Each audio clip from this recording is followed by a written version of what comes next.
Bueno, buenas tardes a todos. Bienvenidos. Comenzamos este encuentro que tendremos el gusto de compartir el testimonio de vida de Enrique Yo.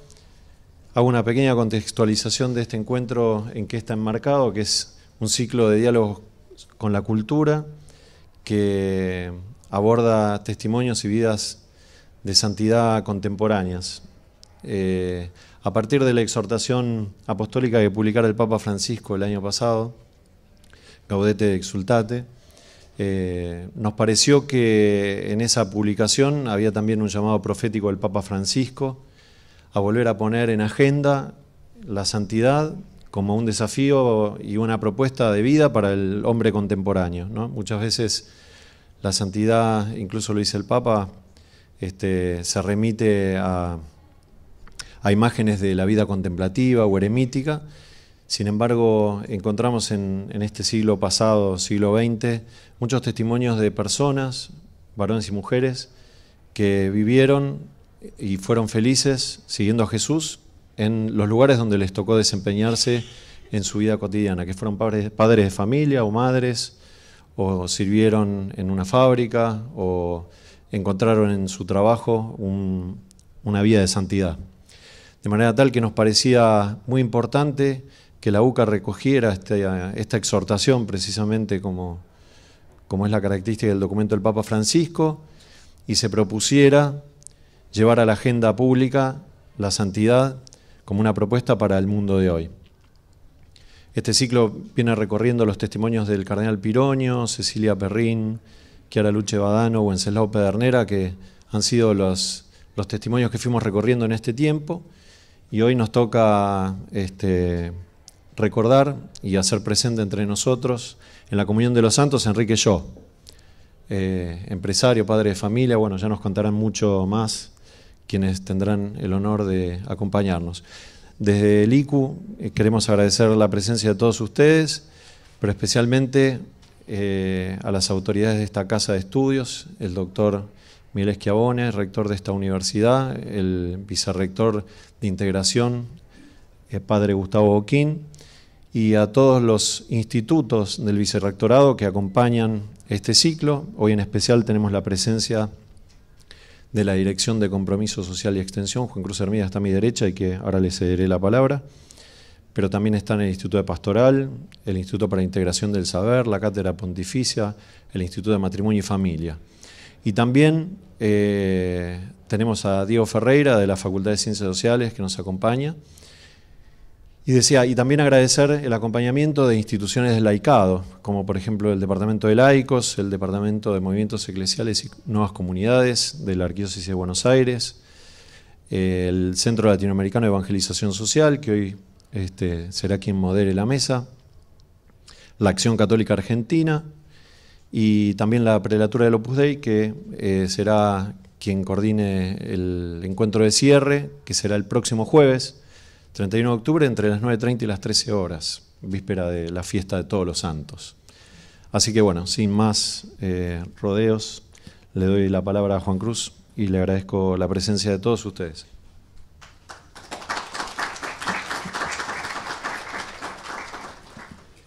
Bueno, muy buenas tardes a todos. En este marco de ciclo de diálogo con la cultura que acaba de presentar Pablo, voy a hacer una breve presentación de Enrique y un poco ponernos en el marco antes de armar la mesa diseñada para esta tarde. Enrique nació el 26 de febrero de 1921. Sus padres fueron Sara Torkins y Alejandro Yo. Sara muere cuando Enrique tenía apenas 4 años. Alejandro confió la formación de su hijo a un sacerdote sacramentino. Cursó sus estudios en el Colegio La Salle, donde sobresale como estudiante. A principios de 1936, después de cumplir 14 años, ingresó a la Escuela Naval Militar, que a pesar de la oposición inicial de su padre, quien quería que se preparara para dirigir las grandes empresas. En la historia de la Armada Argentina fue el más joven oficial graduado. En la Escuela Naval Militar daba un extraordinario testimonio de fe. Se casó con Cecilia Bunge en 1943, con quien tuvo 9 hijos. En 1945, siente finalmente que Dios lo llama a cumplir una misión especial. Pensaba en hacerse obrero por su vocación apostólica y social. Y deja la carrera militar, pero un sacerdote lo persuade que debe llevar el Evangelio al mundo empresario. Trabajó en Cristalerías Rigoló, en donde llegó a ser director. Fue miembro de la Acción Católica y del Movimiento Familiar Cristiano. Junto con otros empresarios, participaba en la Organización de Ayuda a la Europa de Posguerra en 1946 y promueve el episcopado argentino, respondiendo al llamado de Pío XII, e intenta crear una entidad para que los empresarios sean más cristianos.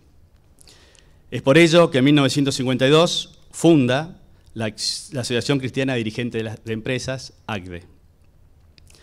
Participó en diferentes congresos, dictó conferencias y editó varias publicaciones. Fue tesorero del primer consejo de administración de esta casa de estudios y en 1957 le detectan un cáncer que supo llevar como la cruz que le habían encomendado. Su salud, a causa de la enfermedad, empeoró en 1962. El 9 de julio se pone de manifiesto el vínculo que había generado con la gente de la empresa en donde trabajaba, Rigoló. Allí agradece a quienes donaron sangre para las intervenciones prolongadas de su vida. El 27 de agosto de 1962, con 41 años, fallece. Personalmente agradezco al Instituto de Cultura Universitaria que me haya invitado a presentar las jornadas de hoy. Hace 5 años, en Compromiso Social y Extensión de la universidad, propusimos un concurso de proyectos solidarios a la universidad que fue aprobado por el Consejo Superior de ese momento. Teníamos que poner el nombre de alguien que identificara la propuesta con la que estábamos buscando para ese concurso. Por los destinos de Dios, en esos días me entregaron un CD con el documental El Apóstol Sonriente. Lo vimos y no lo dudamos. Desde hace 4 años, la Dirección de Compromiso Social y Extensión lleva adelante el curso de Proyectos Solidarios Enrique Yo. El mismo tiene como finalidad fomentar y alentar la participación de los docentes, alumnos y graduados en iniciativas que tengan impacto positivo en la comunidad. Se ha elegido la figura de Enrique Yo como inspiradora de la propuesta por ser uno de los laicos católicos argentinos más destacados por su compromiso religioso, político y social del siglo XX.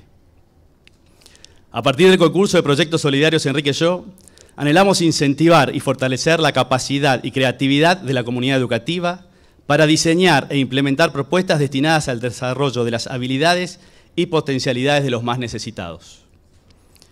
En estos años se han desarrollado proyectos educativos, ambientales y culturales en distintas partes del país por alumnos y graduados de la universidad. Siempre hemos podido contar con el acompañamiento y apoyo de la iniciativa de Sara, su hija, y por los directivos de ACDE. Hace unas semanas atrás, en un seminario sobre inclusión social y laboral, de que participaron algunos que están aquí presentes, participaron empresarios, sindicalistas, políticos y representantes de movimientos sociales. En el cierre, uno de los que tenía a cargo las conclusiones, recordó una anécdota de Enrique.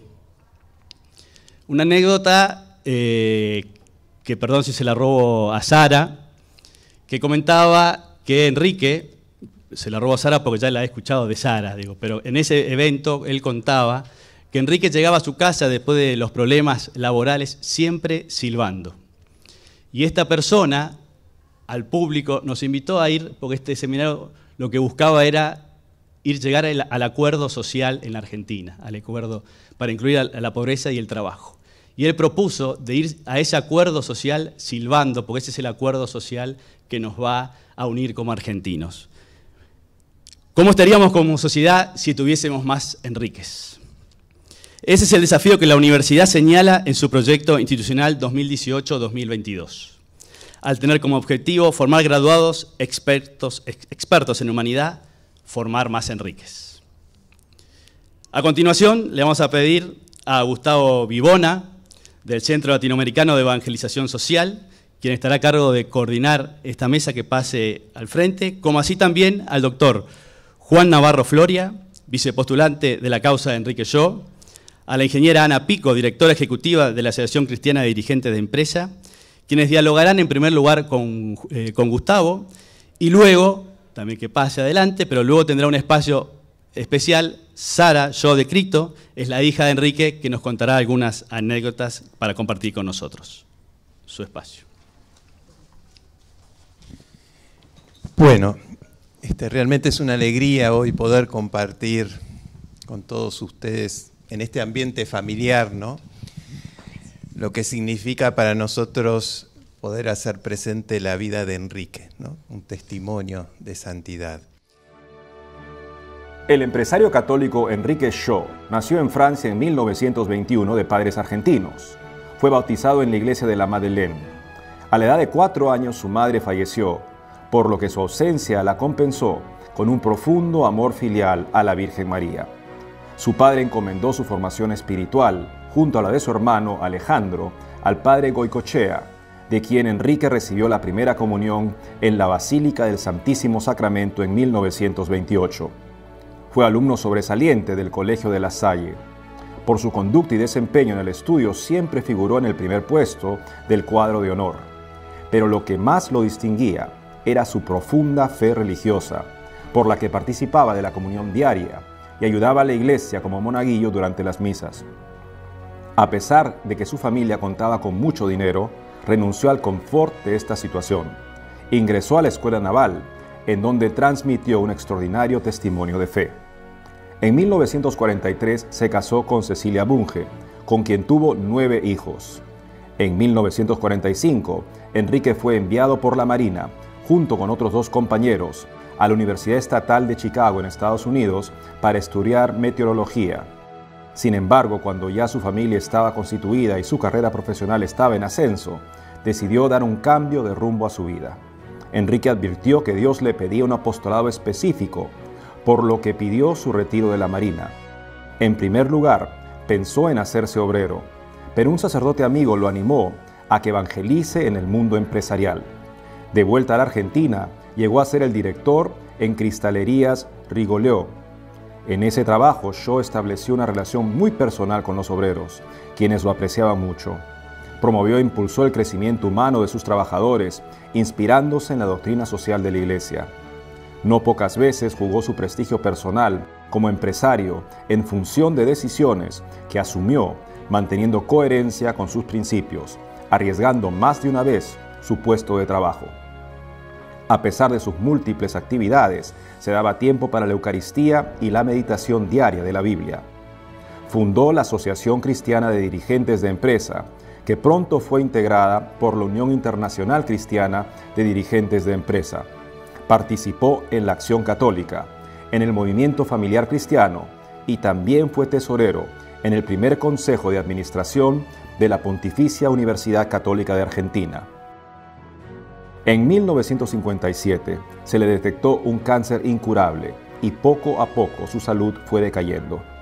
Sin dejar su actividad familiar, laboral y apostólica, afrontó grandes padecimientos y delicadas operaciones.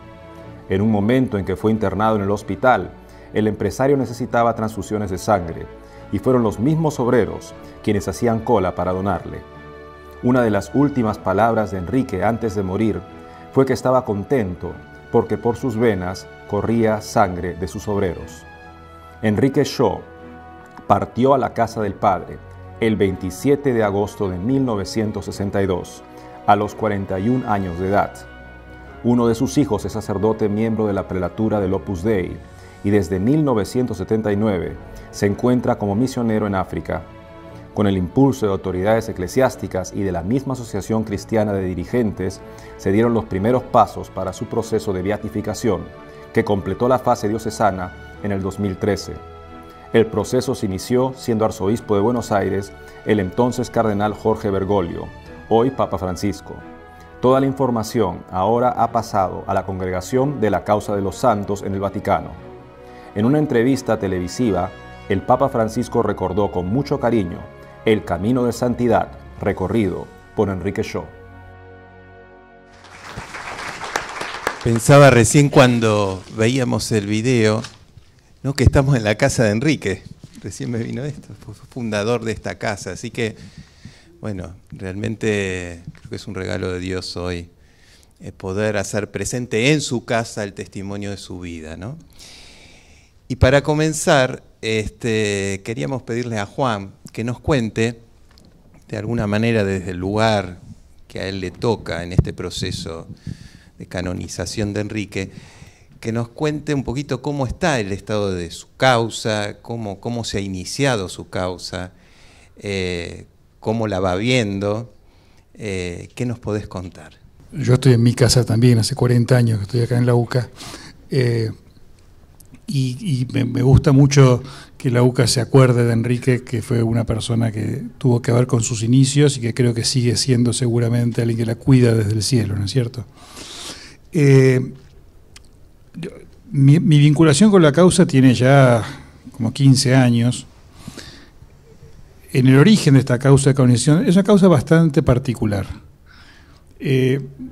La mayor parte de las causas de canonización las promueven, bueno, muchas las promueven congregaciones religiosas, todas las congregaciones religiosas les encanta que la madre fundadora sea santa, y está bien, tienen razón, y por eso estamos llenos de monjas que son santas y, bueno, o beatas.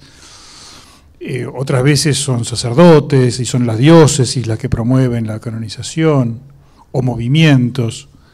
Y en este caso es un caso muy raro, porque la promoción de la causa de canonización la hace una institución laica, laical, como es ACDE. Después Ana nos contará un poco más de esto, que fue fundada por Enrique, fue su primer presidente.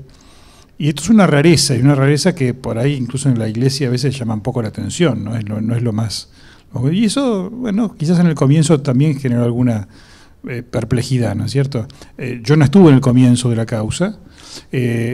Según lo que cuentan, un impulsor, uno de los que empujó para que esto ocurriera fue el cardenal Jorge Mejía, un cardenal argentino que había conocido a Enrique y que, bueno, de quien yo fui muy amigo después, así que después tuve oportunidad de hablar con él de este tema. Pero ACDE tomó la bandera, y algunos amigos y algunas personas de ACDE, que fueron los que habían trabajado con Enrique y con el apoyo de la familia también, bueno, decidieron dar este paso. Entonces, una causa, hay dos tipos de causas de canonización. Una son las causas históricas, que son aquellas que se refieren a personas que han vivido hace mucho tiempo, y otras son las causas actuales, digamos, de gente contemporánea, y esta es una de ellas.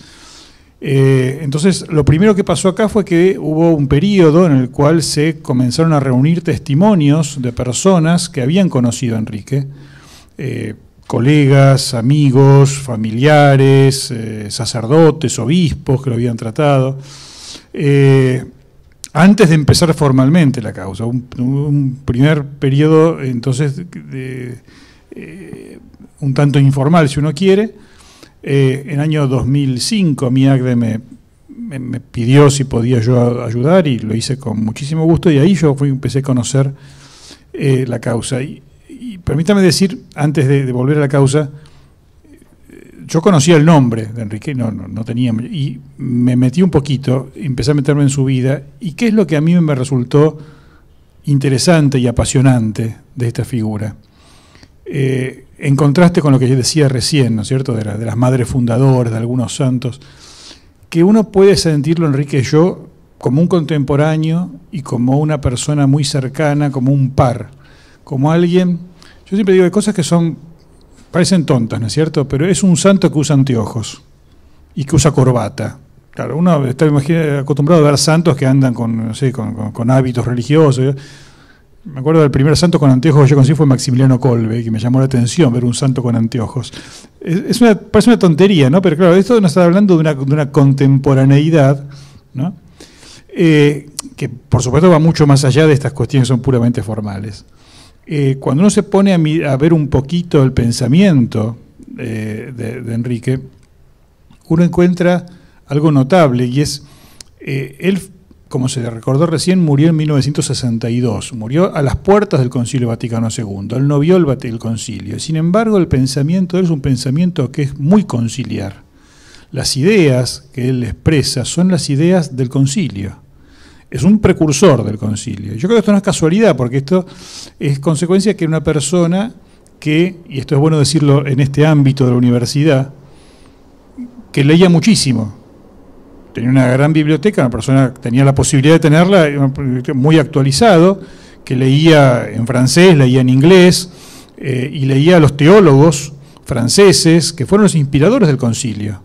Y él mismo fue elaborando un pensamiento que coincide con lo que después se expresó en el Concilio Vaticano II. Sería muy interesante un trabajo, un desafío acá para alguien en la universidad que lo tome, hacer un paralelo o hacer una pesquisa del pensamiento de Enrique Yo con la doctrina del concilio, ¿no es cierto? Y creo que tendríamos sorpresas muy lindas. Y no solamente fue un teórico en ese sentido, no es que fue un pensador, un teórico, sino que fue un hombre práctico, un hombre que llevó a la práctica muchas de las cosas que el concilio, el magisterio pontificio, antes del concilio y después, nos fue enseñando.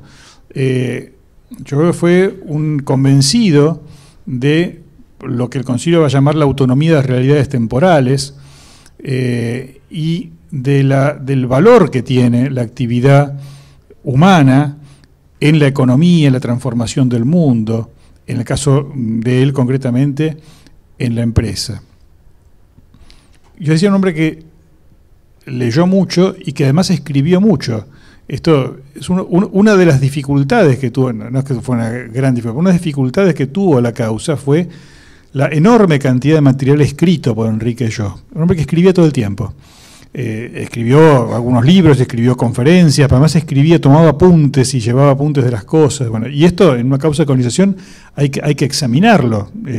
Primero se examinan las cosas publicadas, y acá hubo un primer examen donde naturalmente la conclusión de los teólogos que hicieron este examen fue que no había nada en esas cosas escritas que fuera contraria a la doctrina de la Iglesia. Uno de los censores teológicos que hicieron esto fue el hoy cardenal Mario Poli. Que no era todavía arzobispo de Buenos Aires, pero él hizo este trabajo, entre otros. Pero después había que mirar también todo lo demás, y era un montón, ¿no? Una habitación entera teníamos, ¿no es cierto?, de documentación. Muchas veces hay muchos santos que nunca han escrito nada, o han escrito 4 cartas a la sobrina, y bueno, esto es mucho más fácil, pero acá no, acá era un trabajo realmente importante. Esto fue parte de todo el trabajo que hubo que hacer.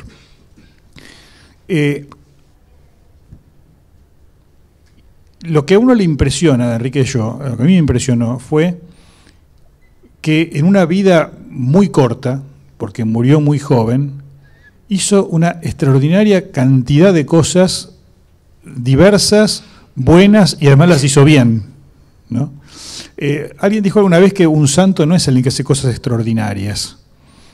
Uno a veces piensa que un santo es alguien que anda, no sé, volando, levitando, volando por los aires. No, un santo no es un santo es aquel que hace extraordinariamente bien las cosas ordinarias.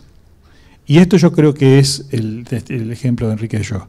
Alguien que hizo extraordinariamente bien cosas ordinarias, como formar una familia, como educar a sus hijos, que habrá tenido seguramente las dificultades que todos los que somos padres hemos tenido, y habrá tenido, aciertos y desaciertos quizás, ¿no es cierto? Pero bueno, sin duda, el resultado global uno diría que es bastante bueno, ¿no es cierto? Pero digo, hay que formar una familia, y hay que formar una familia siendo muy joven, y tener 9 hijos y criarlos a todos. Digo, él lo hizo. Y trabajar en el mundo de la empresa, con una visión muy original y muy innovadora, ¿no es cierto?, acerca de la empresa como una comunidad de personas donde el capital es importante y el trabajo es muy importante, donde cada persona cuenta. Lo que uno recoge, lo que uno ve los testimonios que dieron las personas que trabajaron con él, sus obreros, sus empleados, sus secretarias, ¿no? Es de una persona que estaba atento a la necesidad de cada uno de los que trabajaban con él. Y esto, los que tenemos alguna tarea o responsabilidad profesional o a veces dirigencial y demás, sabemos lo difícil que es. A veces uno, hasta sin querer, es como que no le presta toda la atención que merece cada uno de los que tiene delante, y todos los testimonios coinciden en que no, él estaba atento a la necesidad de cada uno y viajaba por su trabajo y tenía que viajar a Estados Unidos, entonces avisaba, me voy de viaje, ¿quién necesita algo de Estados Unidos? Claro, ahora uno va a Estados Unidos y vuelve muy fácilmente. En esa época no era tan sencillo, era una cosa mucho más extraordinaria que alguien viajara. Bueno, pero él se ponía al servicio de los demás. Son pequeños ejemplos, ¿no es cierto? Entonces yo digo, esto creo que es lo notable. Y es un contemporáneo, está bien, ha muerto hace ya 60 años, pero pero es un contemporáneo, es un hombre que vio televisión y que habla de la televisión, no conoció Internet, a lo mejor por suerte para él, no hubiera tenido tiempo de leer y de escribir tanto si hubiera sido, como comentábamos recién hace un rato con el rector antes de entrar, lo esclavos que somos de la tecnología. ¿Cómo hubiera vivido él el uso de la tecnología que tenemos ahora? No lo sabemos. Pero lo que tenía disponible en ese momento sí lo usó, y lo usó bien. Y fomentó la lectura, y fomentó la casa del libro, y que la gente y se comprometió con la creación de la Universidad Católica, porque sabía la importancia. Por ahí hay un documento afuera, si alguno quiere verlo, que testimonia su paso por el momento fundacional de la UCA, y apoyó eso como algo valioso para la sociedad y para la Iglesia, y se comprometió con el tiempo que vivía. Enrique estuvo preso, y estuvo preso por la fe. Esto parece una tontería, pero no mucha gente puede decirlo. Acá hay muchos jóvenes que probablemente no sepan que en su... Bueno, no es esto, a ver, es historia, no es un tema ideológico partidario, pero en la primera época del peronismo, Perón terminó persiguiendo a la Iglesia y quemando iglesias y poniendo presos a los curas, y echando vivo una cantidad de otras cosas, y poniendo presos a muchos dirigentes laicos. Y Enrique estuvo preso por ser un dirigente laico, católico, comprometido de la acción católica. Y también en la cárcel o en la prisión dio testimonio, y también hay testimonios hermosos de la gente que compartió esa experiencia con él, y de cómo él se ocupaba y preocupaba por sus compañeros de aventura, que claro, después salió, pero uno no sabía, ¿no? Cuando las cosas terminan bien, bárbaro, pero cuando uno está en el momento no sabe cómo va a terminar. Así que diga, esta es la figura que a mí me parece que es tan atrayente, y que sería tan bueno para la Argentina de este momento. Por ejemplo, los santos cumplen varias funciones, ¿no es cierto?, en la vida de la Iglesia. Los santos son intercesores, pero los santos son también modelos, son ejemplos, no porque hayan sido perfectos en todo, no porque todo lo que hayan hecho sea imitable, pero sí porque muestran un camino, muestran un horizonte, y yo creo que en este sentido eso ocurre. Vuelvo y termino con esto. Bueno, la causa fue avanzando, se hizo un enorme trabajo de investigación histórica. Ustedes vieron por ahí una foto que era el momento de clausura de la fase diocesana. Las causas de canonización primero se tramitan en la diócesis, donde en principio donde murió la persona, y en este caso donde vivió también. Fue en Buenos Aires. Efectivamente, quien comenzó la causa, el arzobispo, era el Monseñor Bergoglio en ese momento. Yo creo que cuando comenzó la causa él no estaba demasiado entusiasmado, pero ahora les digo por qué digo esto enseguida. Fue un enorme trabajo y se juntó una enorme cantidad de documentación, y por eso ustedes vieron desde esa foto de la clausura de la investigación diocesana que se hizo acá en la UCA, presidida ya por el cardenal Poli, que ya en ese momento era arzobispo, donde se remitió a Roma toda esa documentación. Bueno, eso ha ido avanzando. En Roma se hizo todo el trabajo que hay que hacer en Roma, que es presentar una documentación, la Positio y una cantidad de otras cosas, y esperamos que en un tiempo más o menos pronto podamos tener lo que es el cierre de la primera etapa de la causa de canonización, que es la declaración de heroicidad de las virtudes, donde el siervo de Dios, como hoy debemos llamarlo Enrique, se convierte en venerable. Mientras tanto, siguieron pasando cosas, porque hay mucha gente que reconoce que es un intercesor valioso, Enrique, y se le han pedido favores, y hay muchos testimonios de favores recibidos, y alguno de ellos fue más que un favor, y entonces hemos hecho, el año pasado, este año, un proceso de investigación de un posible milagro obrado por intercesión de Enrique. Los milagros los hace Dios, no los hacen los santos, es Dios el que hace los milagros, pero creemos que hay personas, que los santos interceden para que esto ocurra, y bueno, hay un caso de que no conviene hablar demasiado detalle, porque es un tema que está todavía sujeto al juicio de la Iglesia, pero uno puede decir esto: un proceso que se hizo, la curación inexplicable de un chiquito que tuvo un accidente grave, Este proceso se terminó este año, me tocó llevarlo a Roma y entregarlo en la Congregación para las Causas de los Santos, y habiendo un milagro posible, esto hace que la otra parte del trámite pueda ser un poco más veloz quizás. A mí me hace mucha ilusión que la causa de Enrique está en una fase bastante parecida y con una coincidencia bastante grande en cuanto al tema del milagro con la del cardenal Pironio, del que acá se habló en este ciclo también. Pero yo creo que sería una pareja de santos fantástica para Argentina, ¿no? Un sacerdote, obispo y un laico padre de familia, si a lo mejor quien dice pueden ser beatificados juntos, ¿no es cierto? Porque también en el caso de Pironio hay un milagro de la curación de un chiquito, ¿no es cierto? Bueno. Se presentó esto. Cuando tuve el honor y el gusto de llevar este proceso, lo pude ver al Papa Francisco, y le dije, vengo a Roma para esto. Y entonces el comentario que me hizo fue, qué bueno, es una causa que me gusta mucho. Dice, espero que ande rápido. A la cual yo le dije, depende de usted. Pero bueno, tenemos además eso, ¿no es cierto? Y el Papa se ha convencido, creo, porque más de una vez lo ha mencionado a Enrique como un modelo de empresario. Más que un modelo empresario, el Papa tiene alguna dificultad con los empresarios y con el capitalismo y esas cosas, ¿no es cierto? Pero cuando ha hablado de esto, dice, bueno, pero también se puede ser santo siendo empresario. Y yo conozco un caso, ¿no? Y bueno, creo que es muy lindo que él haya también descubierto esto como lo hemos ido descubriendo otros, y ojalá lo descubran muchos más. Así que, no sé, gracias a la UCA por dar esta oportunidad para los presentes y para los que nos están viendo o nos verán quizás por la transmisión de este acto, que pueden descubrir esta figura, yo creo que maravillosa, que el Señor nos ha regalado a la Iglesia y al país.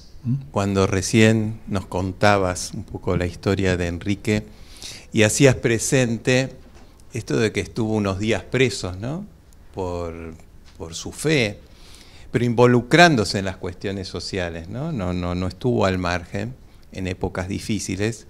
Se me hacía presente también que hubo otros santos laicos, ya mundiales como europeos, como Schumann, de Gasperi, Adenauer, que también tuvieron esto en común, ¿no? Que estuvieron presos.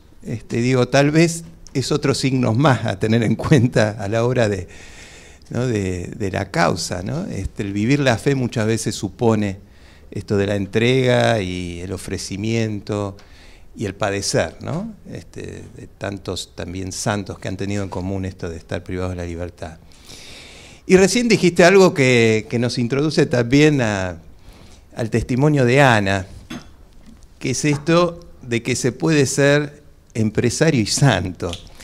Con Juan somos abogados. No sé si hay más abogados acá. Alguno veo por ahí, hay algunos abogados. Y ustedes saben que no tenemos muy buena fama, ¿no? En general, dicen ser abogado y santo es como... Pero tenemos algunos, tenemos a Santo Tomás Moro, San Cayetano dicen que estaba ahí, y además, bueno, tenemos a María, que es abogada nuestra, y como si fuera poco también tenemos al Espíritu Santo, ¿no? Que es nuestro defensor, así que tenemos pesos pesados en todos lados. Así que ojo con esto, ¿no? Que es posible, ¿no?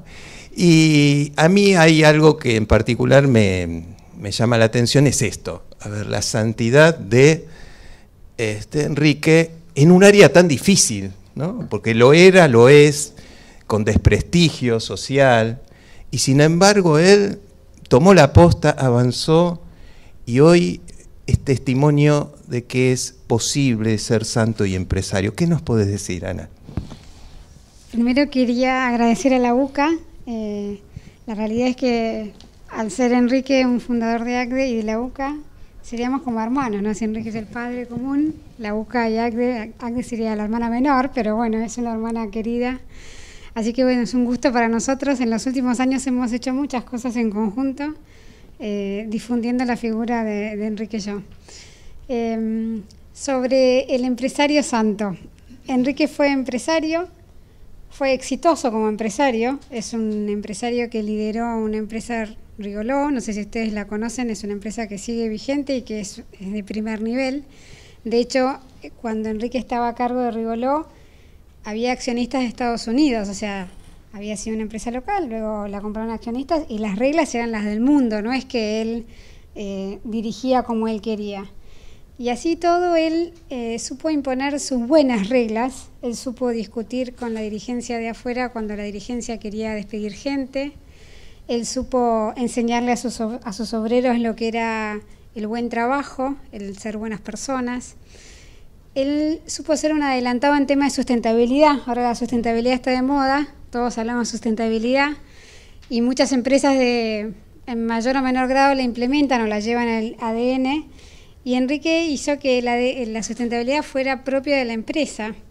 Fue un adelantado también porque desde hace más o menos 10, 12 años en Argentina empezó a hablarse mucho de tercerización. Se tercerizaba la parte contable, la parte logística, alguna parte de la producción.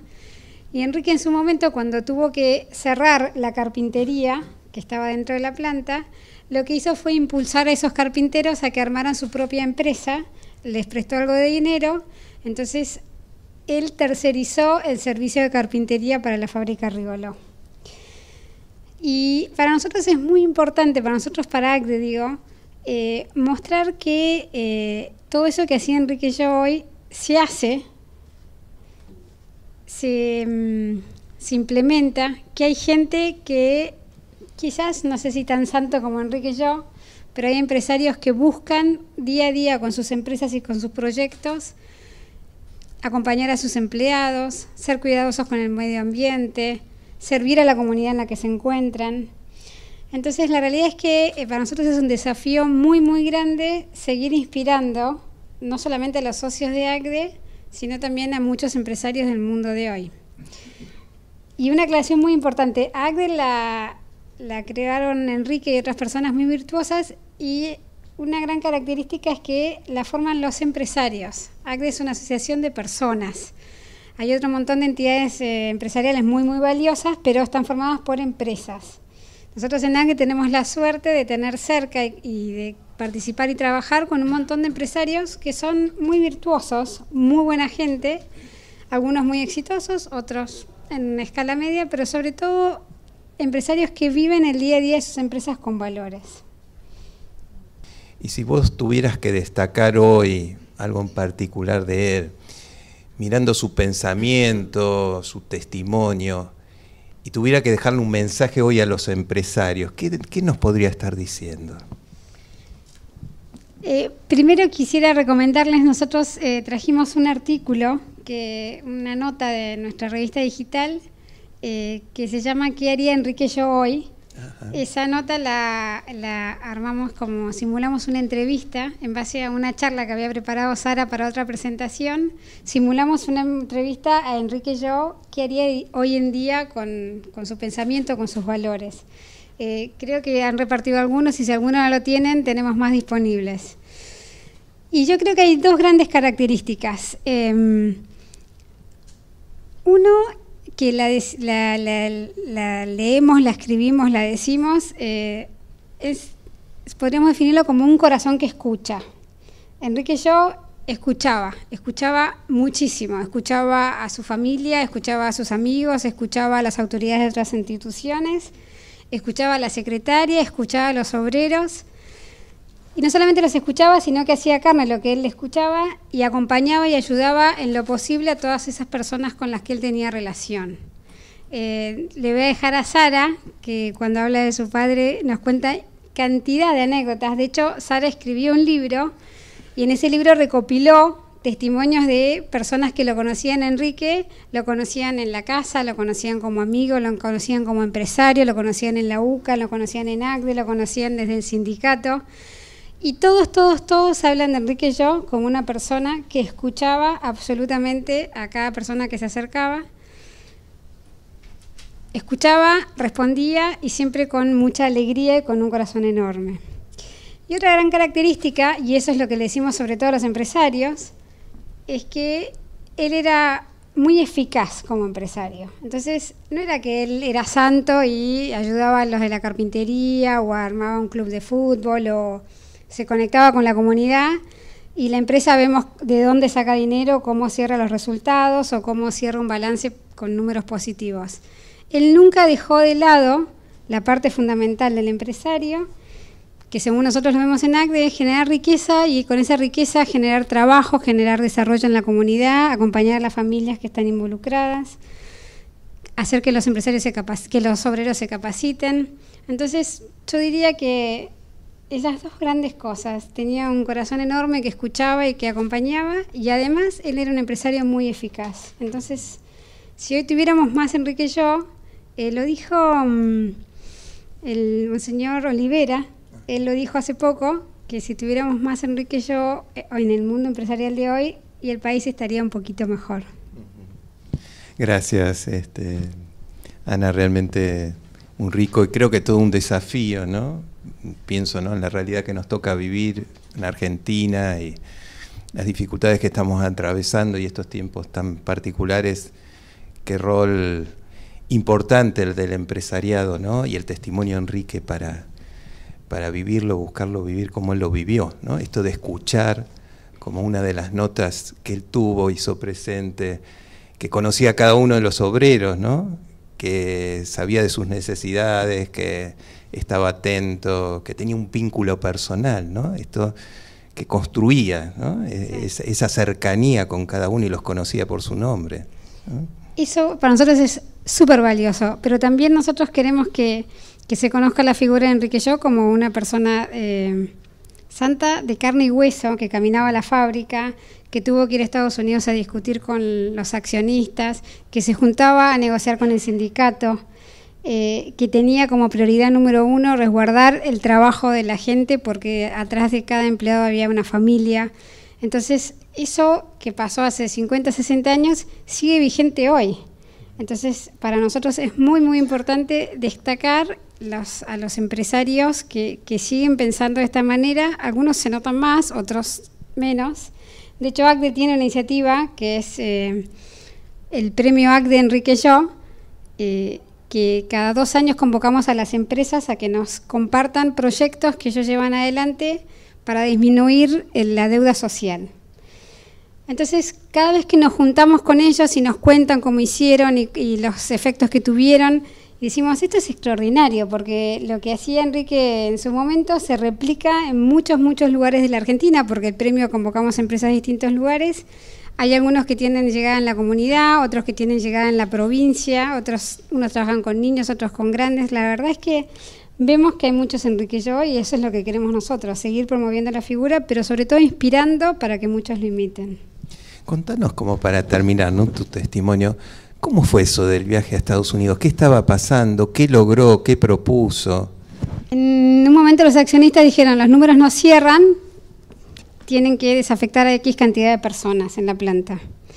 Enrique estaba indignado, por lo que cuentan era algo que iba absolutamente en contra de sus valores, y él se plantó con los accionistas, les dijo que él les presentó un plan, porque él era eficaz, él presentó un plan para que los números de la fábrica cerraran, redistribuía las tareas de algunos operarios y dijo, bueno, este es mi plan, si ustedes no están de acuerdo, yo me voy, pero yo no voy a ejecutar los despidos. En realidad, imagínense, un empresario joven con 9 hijos, o sea, no es que era joven, soltero y podía hacer lo que quisiera, él tenía una responsabilidad enorme en su espalda, con lo cual él se jugaba su dinero, su sueldo, su sustento, por sus convicciones de cómo administrar a la empresa, digamos, cómo defender el trabajo de la gente. Bueno, finalmente en Estados Unidos lo escucharon y él volvió, ejecutó lo que tenía que ejecutar y la empresa siguió andando. No despidieron a ningún obrero. Seguramente fue con toda una propuesta, por un lado, y también con todo lo que era su desarrollo de vida interior y de fe, ¿no?, intercediendo, y con María ahí como socia, que seguramente lo ayudó en ese momento tan importante, ¿no?, lograr que ningún empleado fuera despedido. Bueno, gracias. Gracias, Ana. Gracias, Juan. Y vamos ahora a pedirles pasar un pequeño video de 1 minuto que nos va a hacer presente algunas ideas muy breves de Enrique y que cuando lo veía digo, qué actualidad que tiene, ¿no? Así que los invito a verlos y a ver qué nos quiere decir hoy.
De alguna manera es un mensaje de hoy, ¿no? Bueno, Sara, qué alegría tenerte a vos como hija de Enrique entre nosotros, para que hoy también nos puedas compartir. Particularmente, bueno, te vamos a pedir que nos cuentes, ¿no? Cómo fue Enrique como padre, cómo fue como esposo, ¿no? ¿Cómo era la vida familiar, la intimidad familiar? Bueno, primero quiero agradecer al doctor Schiavone, a los organizadores del ciclo de la cultura, al padre Boquín, a todos los que nos están acompañando, ¿no? Y bueno, yo tengo muchos recuerdos porque tenía 16 años cuando murió, así que lo tengo bien presente, como era en su casa, ¿no? Y es cierto que lo que yo más recuerdo y que es el tema de su alegría. Cuando él estaba en la casa era una casa muy alegre. Y es cierto, él entraba y abría la puerta con la llave, subía en el ascensor y silbaba. Y yo me acuerdo que sentía una alegría impresionante de saber que estaba llegando, y bueno, eso era algo extraordinario. Y varias amigas mías también coinciden en ese recuerdo de su alegría y de su buen humor, y como si eso no fuera tan común. Yo también me acuerdo que cuando por primera vez fui a las casas de otras amigas y encontré que había otros padres malhumorados, enojados. Me acuerdo que una vez el tío de una amiga mía, no sé qué, se quemó en una comida y dijo una mala palabra, y yo me sobresalté muchísimo, porque para mí las malas palabras las decían los chicos, pero no la gente grande, ¿no? Entonces no me cerraba, porque mi padre en ese sentido era muy cuidadoso.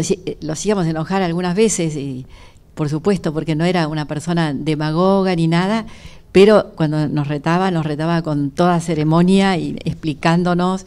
Y ahí, o sea, que a veces se enojaba. Me imagino que se enojaba, pero se dominaba, porque eran muy razonables sus retos, no eran así. Mi madre a veces era más impulsiva, de golpe algún mechonazo de pelo, pero él realmente se dominaba mucho, y en sus escritos está todo lo que él se esforzaba por dominarse, por ser sonriente, por ser simpático. Él repite y repite: quiero ser más simpático, quiero poner buena cara, aunque me incomode. Se nota que era impaciente, tenía su temperamento, pero era muy entusiasta de Santa Teresita y del caminito pequeño, ¿no? Y entonces es la única explicación, que en cada instante él estaba atento para hacer lo que tenía que hacer y no dejarse llevar por un estado de ánimo, por una molestia. Eso también coinciden en el buen humor, en su respeto, en su delicadeza, la gente que trabajaba con él. Pero bueno, sigo con el tema de la familia, se puede decir. Por ejemplo, en las vacaciones se ocupaba no solamente de sus hijos, sino de todos los que estaban alrededor. Me imagino que los padres de los otros chicos estarían muy contentos de que un papá se ocupe, por ejemplo, de hacerlos trotar más de 1 kilómetro, ida y vuelta. En esa época no había tantos maratonistas como hay ahora, Pero yo me acuerdo que era una aventura y todos estaban pero re pendientes. Y una prima hermana de mamá decía, él es como el flautista de Hamelin, que van todos los chicos de atrás. Y a nadie le parecía raro, no era nada raro. Pero no es tan común que la gente se preocupe de los chicos y de animarlos y de hacerlos entretener. O sea, nadie me dijo que hacía cosas extrañas, y yo lo veía como una persona muy normal, pero lo hacía. Y ya después, cuando tuve mis hijos y contrataba animadoras de fiestas, las miraba y veía, bueno, son muy alegres. Había una que era amiga mía que había puesto una especie de empresita de animador. Y yo decía, pero esta no es la alegría de mi papá. ¿Cómo la podría definir? ¿Cómo podría tener yo esa alegría? Me parecía, era una alegría serena, intensa, se puede decir, y plena. Estaba realmente muy equilibrada, muy coherente. No era una alegría bobalicona, ¿no es cierto? Sino que él llegaba a su casa y, como él no había tenido madre, valoraba muchísimo lo que es el hogar. Yo creo que esa es la única explicación de eso, que disfrutaba de su casa, porque no lo había tenido. Entonces, en su escala de valores era cuidar mucho esa vida de hogar, que hay mucha gente que entra a su casa y patea el nido, se puede decir, se descarga de todo. Yo lo he visto, ¿no? Y se descarga y no se domina. Y no se da cuenta el daño que se puede producir un mal clima, que es bastante como destructivo. Él realmente vivía cada minuto, se puede decir, con mucha sintonía yo creo que con la voluntad de Dios en cada momento, porque no hay otra explicación, se puede decir, ¿no? Él estaba en una actitud de vivir el primer mandamiento, que es la caridad, y de querer a los que estaban alrededor de él. Y lo hacía con toda naturalidad, porque yo no me acuerdo nada extraño, nada raro. Siempre me decían, pero vos qué veías. No, yo después que él murió pensé que era santo, se puede decir, con mucha intensidad. Lo comenté con mi hermana Elsa, que está por ahí, sí. Pero nunca vi nada raro, se puede decir, era todo muy normal. Así que, bueno, y mis amigas también, hay una que me decía, y nos hablaba.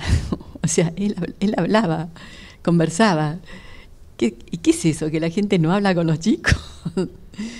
Lo mismo me pasaba cuando estábamos levantando los testimonios con mi hermana, con el primer postulador. Empezamos a recibir un montón de gente que quería hacer testimonios, entonces dimos una mano, ¿no? Algunos, gente más viejita. Y me contaban a veces cosas muy pequeñas. Me la contaban con lágrimas en los ojos. Y yo decía, ¿pero por qué se emociona tanto después de tantos años? Y era, por ejemplo, de Américo Monterroso, que fue gerente de ACDE. Me acuerdo que lo fui a ver y me contaba de que había ido una vez a la cristalería y con un proyecto de vender Pirex. Él, que era muy joven, este señor Monterroso, y mi padre ya era más grande, se puede decir.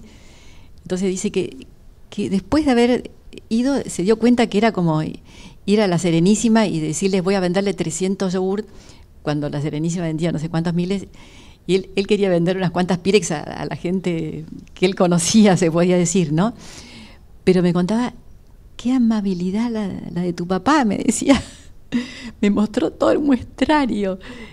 Él ya sabría que no iba a poder hacer negocio conmigo, pero que sí, pero la delicadeza, el buen trato no me hizo sentir mal. Yo cuando entré ya me di cuenta que el negocio no se iba a poder hacer, que era una cosa totalmente un despropósito. Me lo contaba, pero esos detalles así, y mucha gente me repetía eso. Entonces yo pienso, ¿seremos tan antipáticos nosotros, entre nosotros? El buen trato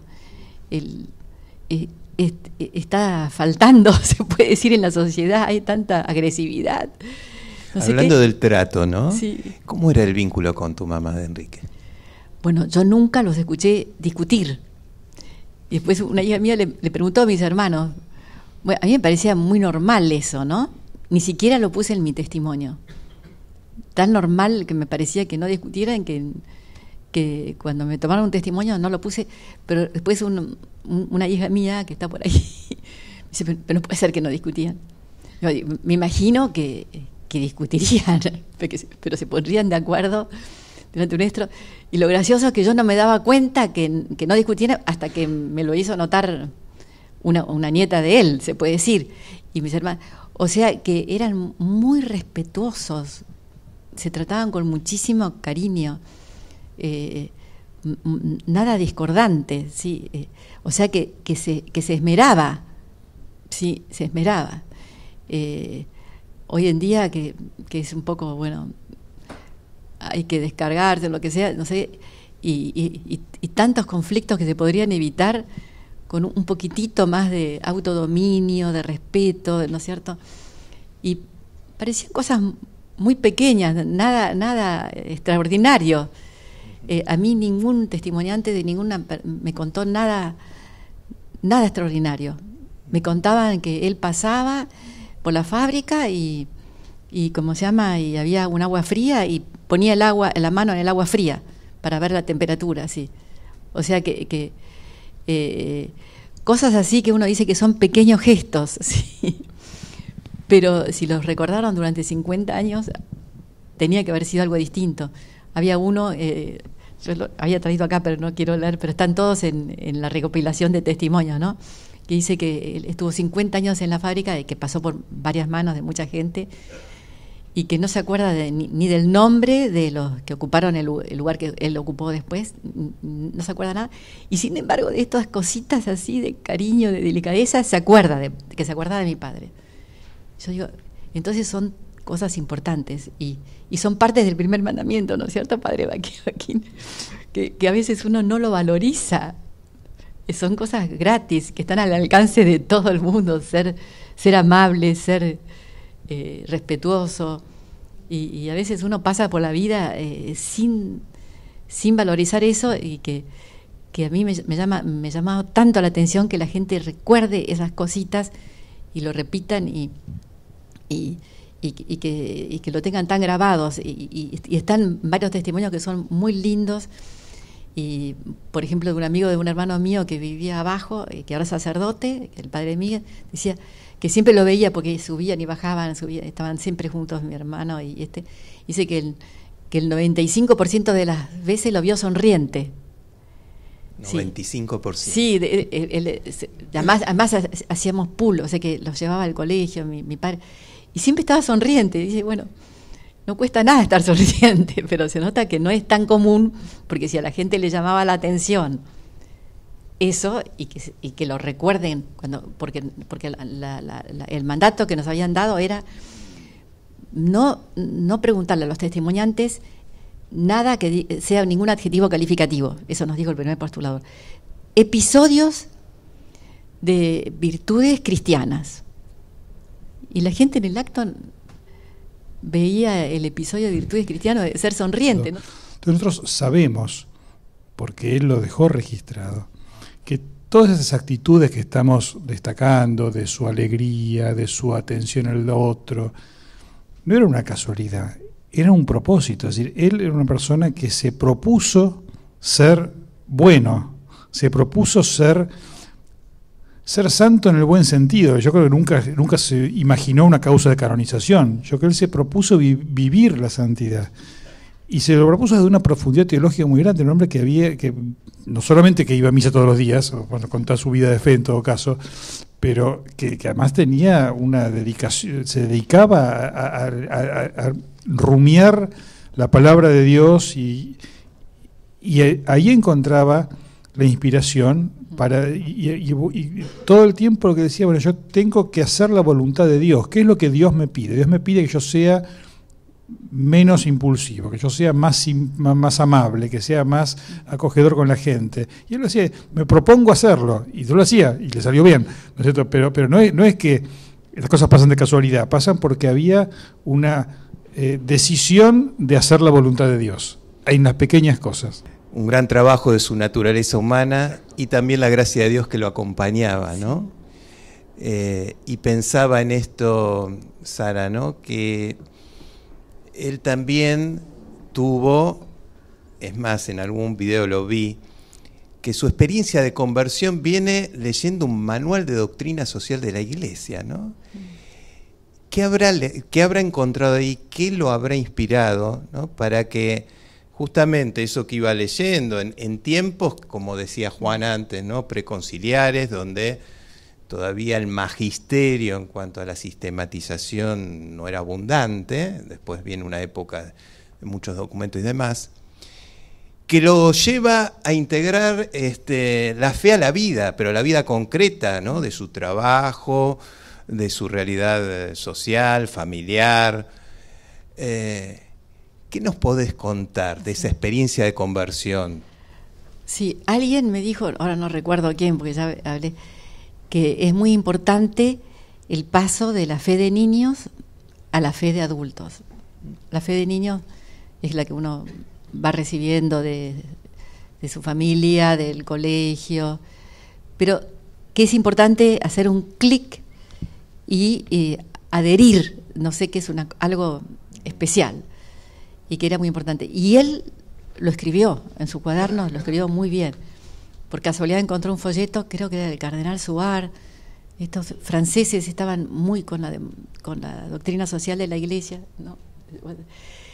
Y está el librito en la Biblioteca Central, el que él menciona como que le pegó como un impacto muy grande, y él ahí vio que se encarnaba el tema de la fe y de las virtudes cristianas en el mundo del trabajo, en el mundo laboral y en el mundo... Hay que ver también la época, porque esto era en el año 1938, 39, no me acuerdo bien, o sea que en plena época de la industrialización, época de entre las dos guerras, y había muchos cambios. Antes la gente no trabajaba en las fábricas, o sea, la Iglesia no cristianizaba el mundo de las fábricas porque no existían, se podía decir. Eso había sido a fines del siglo anterior, y era todo como una nueva demanda, y él sintió como un golpe y lo puso por escrito, sí, y sintió como un llamado a eso. Y él estaba en la Marina, bueno, era época de guerra, no se podía salir, porque en época de guerra no puede renunciar un marino. Pero como que se hizo un propósito que en el momento que se termine la guerra, él se iba a dedicar le gustaba el tema de los obreros, de trabajar por los obreros y todo lo que hizo. Después le gustó, se conectó con la gente de la JOC, Juventud Obrera Católica, que en ese momento estaba muy fuerte, y bueno, estoy sintetizando muchísimo, y con el tema de los curas obreros, toda esa época se puede decir que era la preocupación de la Iglesia por cristianizar a esta gente que se había salido, que vivía en urbanizaciones, que no se conocían, que trabajaban muy masivamente, se podía decir, y como que sintió como que había que misionar en ese ambiente, se puede decir. Pero tuvo que esperar hasta que terminara la Segunda Guerra Mundial. El día que terminó la Segunda Guerra Mundial, mandó un telegrama renunciando, sí. Con esta nueva ocasión, ¿no? Se puede decir, sí. Una de las acciones concretas que desarrolló Enrique a nivel legislativo fue la Ley de Asignaciones Familiares, ¿no? De él tuvo un rol muy protagónico. Sí. ¿Te acordás un poquito qué? Bueno, sí, esto es interesante porque hay muchas cosas que se pueden hacer y que no se hacen por lo que dicen un techo de cristal, o por el no te metas, o por pereza, o porque a veces somos negativos y depresivos y nos gusta mucho criticar y decir, pero él vio que faltaba la ley de asignaciones familiares, que el gobierno de Perón había hecho muchas leyes, pero esta no sé por qué no la hizo en ese momento. Ya estábamos en la época de 1959, ¿no? Y justo en la UIA le pidieron que asesore. Él dijo, y él le preocupaba este tema. Decía, no puede ser que un empleado que es soltero tenga un nivel de vida muy superior a uno que está casado, que tiene que hacer frente a muchos gastos. y ya estaba en varios países el tema de las asignaciones familiares con un fondo compensador, porque decía, no se puede aumentar a todo el mundo porque viene la inflación, pero con un fondo compensador. Y bueno, entonces lo que él hizo, se puede decir, es el diálogo, hablar, ponerse de acuerdo con la parte privada, con la parte política, con todo, ponerse de acuerdo, y bueno, y salió la ley. Y salió y todavía sigue, sí, o sea que salió la ley, pero el esfuerzo fue el de consensuar, que hay mucha gente que le da como pereza, porque hay que perder el tiempo en tocar el timbre, pedir la entrevista, hablar, explicar, es un lobby, se puede decir, ahora le dicen lobby a eso, ¿no? Pero, y salió y fue muy exitoso y los empresarios estaban contentos y todo. Él decía, una persona que da un ciudadano a un país tiene que ser recompensado de alguna manera, porque es el futuro del país. Ya Argentina tenía una tasa de natalidad baja, se podía decir, entonces y funcionó muy bien, pero el secreto fue el tema del consenso, que todos decían, creo que acá había gente que había estudiado en la Universidad Católica el tema de esto, pero había que hacer todo ese trabajito constructivo de ponerse de acuerdo a la gente, sentarla y que firmen. Y se consiguió hacer, sí. Bueno, él fue fundador, cofundador, no sé, decíamos, la Universidad Católica, el movimiento familiar cristiano que integró, la Juventud Obrera Católica, hizo varias obras en relación al tema de la cultura, la Casa del Libro, ¿no? ACDE, bueno, tantas obras, hasta con los monjes trapenses, ¿no? Tuvo una iniciativa de ayudarlos en su emprendimiento y demás. ¿Cuál fue, de alguna manera, vos desde este lugar de hija, desde lo que lo conocías, este espíritu de no solamente recibir una inspiración, sino además de concretarla? ¿Qué era lo que lo motivaba? ¿Cómo llevaba adelante él todas estas iniciativas? Sí. Y tantas, ¿no? Y en tan poco tiempo. Pienso que tenía mucha presencia de Dios. Yo me daba cuenta que tenía mucha presencia de Dios porque de golpe decía, gracias Dios mío. Él decía muchas jaculatorias, pequeñas jaculatorias. Y la que le gustaba muchísimo era que sea lo que Dios quiera, que sea lo que Dios quiera, que sea lo que Dios quiera. Y se nota que le ponían la pelota delante del pie y él pateaba, porque si no, no hay explicación de todas las cosas, las actividades que estaba, y él siempre, él venía a comer con nosotros, o sea, no es que estaba muchas horas afuera. Hay 2 o 3 testimonios que decían, no puedo porque tengo un compromiso muy importante, y era que tenía que comer con su familia, ¿no es cierto? Pero yo pienso eso que él decía, que sea como Dios quiera, no sé si es una jaculatoria de algún santo o algo, no sé dónde la habría sacado él, sí, porque él repetía ejaculatorias de otros anteriores santos, ¿no? Y como que lo iban llevando de un pelito, digo yo, por ejemplo, el trapense que vino acá, que se llama Brother Leo, no hablaba castellano. Entonces, no sé, alguien le dijo que él hablaba inglés, y entonces lo acompañaba para hacerle de traductor, o sea, un empresario que hacía de traductor, sí. Y tenía que, y bueno, estaba entre los 10 que fueron, o sea, hacía pequeñas cositas, no es tan wow hacer de traductor a un sacerdote, se puede decir, ¿no? Que no hablaba castellano o lo que sea, pero hacía todo y se daba tiempo. No sé qué explicación tendría, pero lo hacía y está todo por escrito, ¿no es cierto? O sea, estaba atento y lo que se necesitaba avanzaba y concretaba. Dios le pedía en ese momento y lo podía hacer. A veces uno se complica demasiado, digo yo, ¿no? Pero esa actitud, pero no tengo una explicación, pero sí. No. Si Enrique nos tuviera que decir algo, digamos, a nosotros, a los argentinos, a los laicos, a nuestro pueblo, ¿qué pensás que nos podría estar diciendo hoy? Una persona muy optimista, varios empleados de la empresa, decía que no criticaba, estaba atento a los errores porque había siempre cosas que ajustar, pedía informes cuando las cosas andaban mal, pero no era para retar a nadie ni para, sino para que resolver las cosas, para que funcionen las máquinas bien, porque eran máquinas bastante complejas y complicadas. Era muy positivo, sí, muy constructivo, se puede decir, en toda su actitud.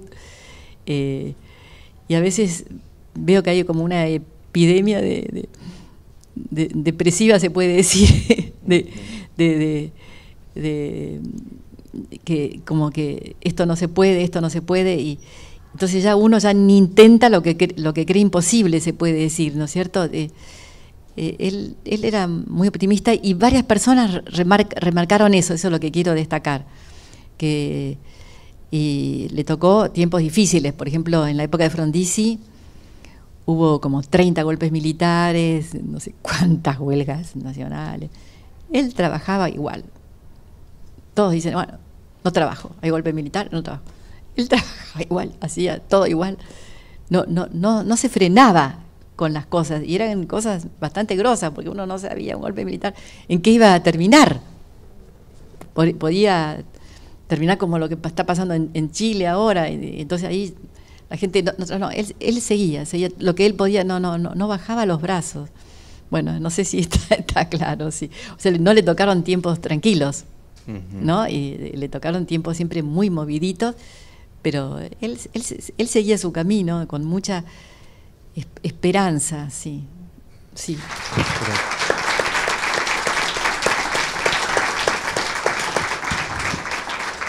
Bueno, ahora tenemos unos minutos para abrir un poquito el diálogo, las preguntas, algún comentario, algún testimonio que quieran hacer.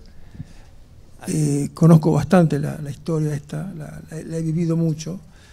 Yo le diría 3 o 4 cosas que me anoté para complementar lo que han dicho todos ustedes. Él rezaba mucho y eso era fundamental. La droga de él de la mañana y de la reunión y de la reunión del directorio era rezar antes. En el auto, cuando iba a negociar cosas difíciles, la gente que lo acompañaba, este loco se pone a rezar, estamos con una reunión terrible y él se pone a rezar. No tenía vergüenza de nada, rezaba. Pero hacía una suerte de elevación espiritual, yo creo que es así, que a lo mejor uno no percibe, porque eso del aro, del santo, no es que se vea, pero Enrique evidentemente era distinto. Y cambiando el ángulo, pero terminando con lo que ustedes dijeron, en el primer video que se sacó hace tiempo, el primero de todos, se decía al final de todo, cuando él muere, la escena final, había alcanzado algo que él siempre avisionó, que era hacer felices a los demás. Yo creo que eso resume una vida con un inicio y un tránsito hacia cuál es el destino que tengo en mi vida, hacer felices a los demás. Los momentos de enfermedad y de muerte son descriptivos del mundo interior de una persona, ¿no? Porque ahí uno está ante lo esencial y ante el gran misterio. ¿Él cómo vivió esos 5 años desde la declaración del cáncer hasta su muerte, y con una familia tan numerosa y con hijos pequeños, ¿no? Él cómo expresaba, si vos escuchaste que le dijera algo a tu madre o a ustedes, cómo vivía él ese tránsito, ¿no? Hay un librito de la Virgen que está ahí, y lo escribió cuando él estaba muy enfermo, no lo pudo terminar. Él tenía al lado de su mesita de luz un montón de libros sobre la Virgen, se notaba que él pensaba agregar algunas frases para completarlo y no llegó a hacerlo, pero yo cada vez que lo leo, de la Virgen al pie de la cruz y de la resurrección, como que me emociono, y lo he leído como, no sé, como 100 veces a ese librito, me vuelvo a emocionar, porque no sé qué algo me transmite de lo que él vivía. Él estaba, se puede decir, en la cruz, pero él estaba absolutamente convencido de que se iba a ir al cielo con la Virgen. O sea, tenía mucha paz, ¿no es cierto? Mucha paz, sí. Y mucha entrega y confianza en la providencia, porque tenía 41 años, mi madre de 41 años, 9 hijos, no sé. Realmente tenía confianza en la providencia. Sí, yo puse en mi testimonio una anécdota, sí, claro, uno se acuerda de cosas, pero no todas, pero de golpe ¡blup! Sale una burbuja y uno ve una pequeña peliculita, ¿no? Ya no podía ni comer solo, estaba acostado y tenía que comer medio como una papilla. Y yo no sé qué hice, era adolescente, los adolescentes son medio torpes, y tiré toda la comida arriba de él. Y él estaba operado, él estaba totalmente, ya lo habían operado, porque en esa época se creía que el cáncer había que operarlo. Ahora ya no se opera más, pero entonces estaba bastante cocido, se puede decir. Ay, yo no lo podía creer, la torpeza mía, no lo podía creer.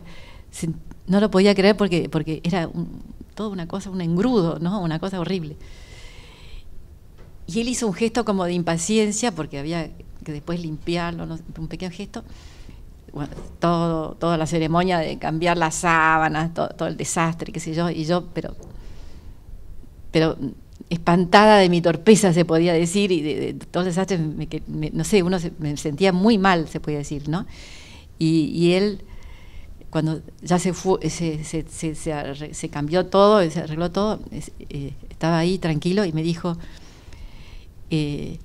lo que más cuesta es depender de los demás. En vez de insultarme, claro, porque él ni siquiera se podía cambiar, ¿no? Bueno, había acá un médico, ¿no?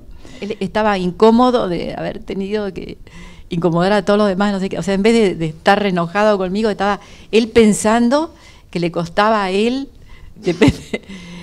realmente increíble, ¿no? ¿Qué? ¿Cómo? Ah, sí.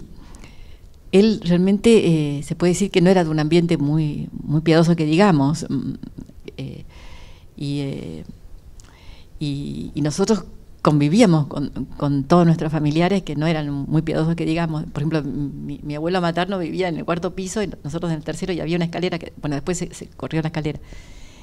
Y mis 2 abuelos eran bastante militantes agnósticos, ¿no? O sea, eran bravos, ¿no? Y no muy respetuosos de sus hijos, porque no. Entonces, yo me acuerdo que nos decían barbaridades, pero este es San Antonio, no sabe si se pierde algo, San Antonio, ese tipo de comentarios así, ¿no? Y mi padre nos blindaba, se podía decir. ¿De qué manera? Porque nosotros estábamos muy pegados con toda la familia, y había mucho cariño. Todos los días rezábamos para que se convierta, mi abuelo materno, para que se convierta. Entonces, cada vez que nos decían alguna maldad, yo pensaba, qué equivocado está mi abuelo, qué equivocado. Voy a rezar más para que se convierta, ¿no? Pero mi papá estaba muy preocupado por su papá. Lo quería muchísimo, qué sé yo, y bueno, y yo veía que siempre rezaba muchísimo para que se convierta su papá, ¿no? Entonces, y mi abuelo, ningún interés en convertirse, se podía decir, sí, entonces, pero bueno, entonces él se podía decir, y este abuelo, el papá de mi abuelo paterno, o sea, el papá de él, no sé, tendría fe en la Virgen de Lourdes, porque insistía que los médicos no, que Lourdes sí, o sea, esas cosas raras de antes, ¿no? O sea, que se decía agnóstico, pero que creía en la Virgen de Lourdes. Entonces mi pobre papá enfermo y todo, él insistía que vaya a Lourdes. Y, ¿cómo se llama? Y él decía, no, demos la plata para otra obra, decía él. Y mi abuelo decía, no, quiero que vaya a Lourdes, Entonces mi papá dijo, bueno, voy a ir a Lourdes y voy a ofrecer, pero lo que quiero es que todo esto por la conversión de mi papá. Él quería la conversión de su papá. Y bueno, fueron a Lourdes, no se curó. Pero el papá sí se convirtió y comulgó con él, se confesó, porque además estaba mal casado, tenía una situación irregular, se quiso casar después por la iglesia, todo, no sé, todo. Entonces papá hizo un telegrama a otro tío mío, la Virgen de Lourdes hizo el milagro, mi papá... no sé qué, los sacramentos, tomó todos los sacramentos, no me acuerdo cómo era la palabra. Entonces él estaba feliz. O sea, eso era impresionante. Estaba con gente que no pensaba como él, y él, en vez de enojarse, insultarlos o lo que sea, quería convertirlos, pero no a través de la discusión, sino a través de la oración, como dijo él. Sí, él rezaba y todos sus parientes terminaron con todos los sacramentos, con todos, no sé qué hizo, pero todos se confesaron, comulgaron. O sea, hay que insistir, como Santa Mónica, que insistía que su hijo se convirtiera. Lo que quería decirles, además de preguntarles, pensaba si Enrique siempre creyó en la providencia. Hoy, sin lugar a dudas, para nosotros como Clades, esto es un momento de providencia, ¿no?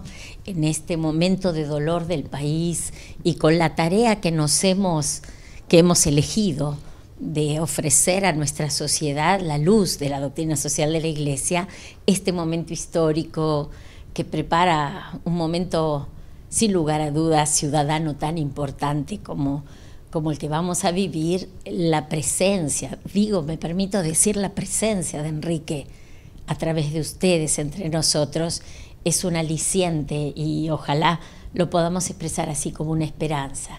Sobre todo, y aquí venía mi pregunta, que era la voluntad, pensaba en Asís, en el próximo Asís del 2020, donde Papa Francisco llama, y porque llama a pensar una economía distinta, llama a los jóvenes a que lo ayuden a pensar una economía que responda a esos valores que desde el Evangelio Jesús nos propone. Pero no para una iglesia, no está pensando en la iglesia, está pensando en la humanidad, está pensando, como lo hacía Enrique, en cambiar la sociedad. Y esto en el magisterio de Papa Francisco es indudable, ¿no es cierto? Su gran preocupación por la casa de todos, por el lugar de la convivencia, por el espacio de la esperanza para las futuras generaciones, ¿no? Y yo sentía, pero me gustaría saber mucho más,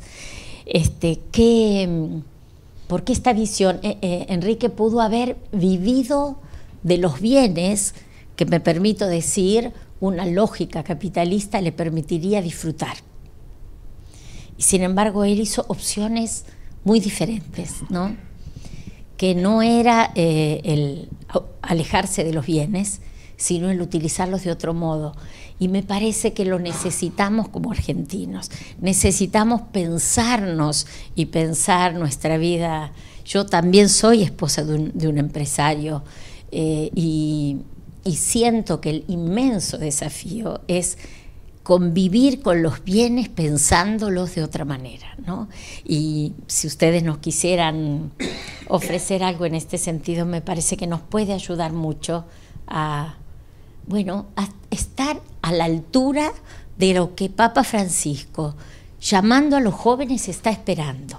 Y que me parece que Enrique estaría feliz de saber qué está sucediendo, ¿verdad? Creo que es una muy buena síntesis. Y lo que estaba pensando recién mientras ella hablaba es, Enrique murió a los 41 años y las cosas que hizo, las hizo cuando tenía 30. Es lo que hoy decimos un joven. Uno lo ve ahí medio peladito y dice, no, era un señor grande. No, era un joven, digo.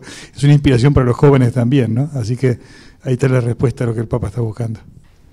Bueno, él marcaba mucho el tema de comunidad de vida, ¿no? Ahí hemos visto algunas frases como que tuvo muchos choques, se puede decir, porque la empresa donde él estaba, la mayoría accionaria era de algunos americanos y había algunos como que antes le decían Chicago Boys, o sea que se consideraba que el único fin de las empresas eran las ganancias económicas. Y él ahí dice, no, las ganancias económicas por supuesto que sí, porque si no la empresa se quiebra y cierra.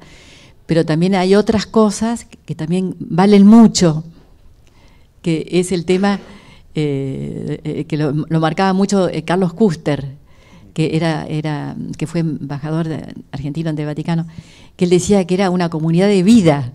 Él usaba la palabra comunidad de vida hace 60 años, se puede decir, y muchos marcaban eso, como que era porque él había sido marino. Y entonces los marinos es una profesión de las más antiguas del planeta, se puede decir, y los apóstoles eran marinos porque también andaban en barco, se puede decir. Y los marinos parece que tienen muy, muy, muy metidos en su cabeza que el barco se puede hundir y que todo depende de cada uno. Bueno, a la iglesia también le dicen que es como una barca, ¿no es cierto? O sea, todos dependen de todos. Uno que hace una macana y se van todos a pique. Entonces él veía como la empresa como un barco que todos tenían su pequeña responsabilidad de esa comunidad. O sea, no es que era así blandengue ni nada, ¿no? Sino que quería las cosas bien hechas y hacía bien hechas, pero tenía esa mística de la comunidad de vida, que estamos viendo una comunidad, bueno, como en una familia también, todos tienen que poner el hombro, sacar las cosas adelante, y eso lo tenía muy metido, y que había otras ganancias que eran el bienestar de la gente, que valían muchísimo, y había uno, Fernández Muján, ahí, que fue un especialista en recursos humanos, que dice que todo lo que él decía y lo que él hacía, después de 30 años después, lo descubrieron que era importantísimo para la productividad, que haya buen ambiente, que no se maten, que tengan así un espíritu constructivo, no hostil entre la gente que está trabajando, y que la productividad se duplica si hay una buena onda, si hay respeto, si hay así estas tensiones, qué sé yo, las cosas no funcionan, es imposible que funcionen. Y que todo esto ahora está muy trillado, pero que en ese momento no, era la empresa, el único objetivo de una empresa era que las ganancias económicas. Y se olvidaban todo lo demás, todo lo humano de la comunidad de vida. No sé si estoy contestando, pero él lo veía muy claro y lo transmitía. Los obreros, tenía un vínculo personal, sí, a tal punto que estaba atento a sus necesidades, sí, compartía sus bienes, no hizo realidad este principio, los destinos universal de los bienes, sí, ¿no? Del compartir, de considerarse que lo que recibía no era simplemente para él, sino que también era algo, sí, que Dios le daba para compartir, ¿no? Teniéndolo todo, se entregó y vivió este espíritu evangélico, ¿no? Uno le puede poner el nombre que quiera, pero el punto es que los bienes en sí mismos no son malos. Es malo cuando uno queda muy apegado y lo único que quiere es tener bienes. Y en el caso que uno tenga el privilegio de tenerlos, que no pueda compartirlos. O sea, para mí esa es la parte mala del capitalismo, pero lograr que una empresa sea productiva, que genere riqueza, que esa riqueza brinde trabajo, brinde desarrollo, brinde salud, brinde educación, y lo voy a repetir 1500 veces porque personalmente lo creo, y en ACDE también compartimos esto, y lo compartimos porque Enrique también lo vivía, no es que lo inventamos nosotros, la doctrina social lo dice de 1500 maneras distintas. Entonces, los bienes en sí no son malos, lo malo es cuando uno tiene como único objetivo obtenerlos, y en el caso que tengamos la suerte, la gracia, yo creo que muchos de nosotros somos afortunados, no podamos reconocerlo y no podemos compartir, ¿no? Esta famosa parábola o el dicho de que es más difícil que un camello pase por el ojo de una aguja a que alguien rico llegue al cielo, no es porque esté mal ser rico, sino porque el rico... Yo me considero rica en muchas cosas, en afectos, en capacidades, en recursos. Los que somos ricos tenemos mucha más obligación de compartirlos y de repartir nuestros recursos. Entonces, creo que esa es una parte fundamental de lo que tenemos que compartir.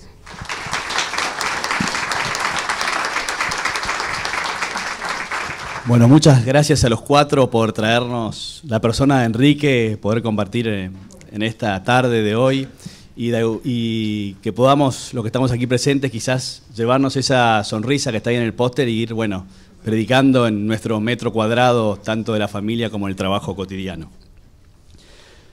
Para finalizar, en el marco de esta jornada, y como les comenté al principio, este año la universidad llevó adelante el 4º concurso de proyectos solidarios Enrique Yo.